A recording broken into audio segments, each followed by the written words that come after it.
Guess who's back? Doggy's back. Hey, doggy, what are you doing over there? Old boy, good old boy. All right, guys, round two. This machine came from Shop Goodwill as well. Oh, let me put it back in the floor so you can see. We start this video halfway through the unboxing because it was full of my nemesis, packing peanuts. While these ones are the biodegradable ghost farts, I still don't want my dog to eat it because he eats popcorn for snacks at night for a healthy alternative snacking. And this is popcorn to dogs. Guys, let's ban this stuff. I mean, it might work great, but the plastic ones, man, you want your dog to be eating that? I pull this typewriter out and a million of these go everywhere, and then my little dog is trying to eat them. Yeah, not fun. So this is the second typewriter we got, and we're gonna pull it out of this plastic now that we got most of the packing peanuts out of the way.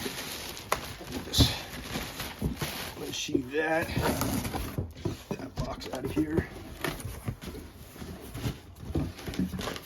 This one we might be able to do right here because we got a good enough box to act as the table. Can we see? Can we all see?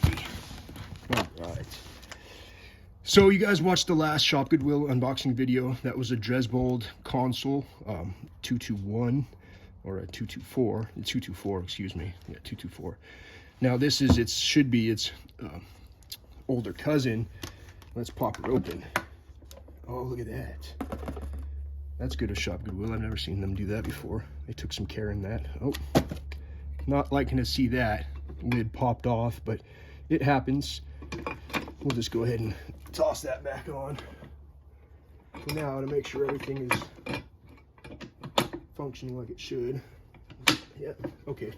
So the lid just popped off. That happens a lot in transit. There's no padding or wrapping around the typewriter, but yeah, we'll get right into it.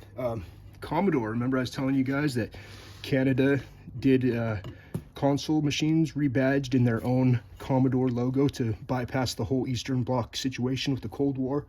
Now, this is a console 1511, and I am a super fan of the 1511, and this one seems to be in perfect condition. It is perfect. Not a scratch, not a flaw. It's dirty a little bit in some spots, but dirty typewriters are fun too. Let me take that off so I don't break the hinges. But yeah, we'll take a closer look at this really quick. So the console 1511, I've done other console videos. I have the Fairbanks Ward video up, and it's the same exact machine, just a different logo. Eventually I'll put all of these together in one collection and we'll take a full peek at the whole series. But I think this one's gonna work. I think the margin's set on that. Let's see. The bell works. It's got the magic margins like a Royal does up here on the top. But yeah, looks like, oh, that's just, I'm not even gonna mess with this white and black ribbon because as soon as it starts drawing through, it's just gonna flake off and cause a complete mess. So I'm not even gonna try to type with that in there. This one looks like it works, and it will work, and it will be fun to add this in the collection. So guys, this was just a quick second update video on the Shop Goodwill machines, and they don't always come like this. This one still might have some things to deal with. We haven't gone through and looked at it all, but for the most part, this thing is completely functional, and we like to see that. Does the tab work? Oh, it's super slow. Lots of tabs.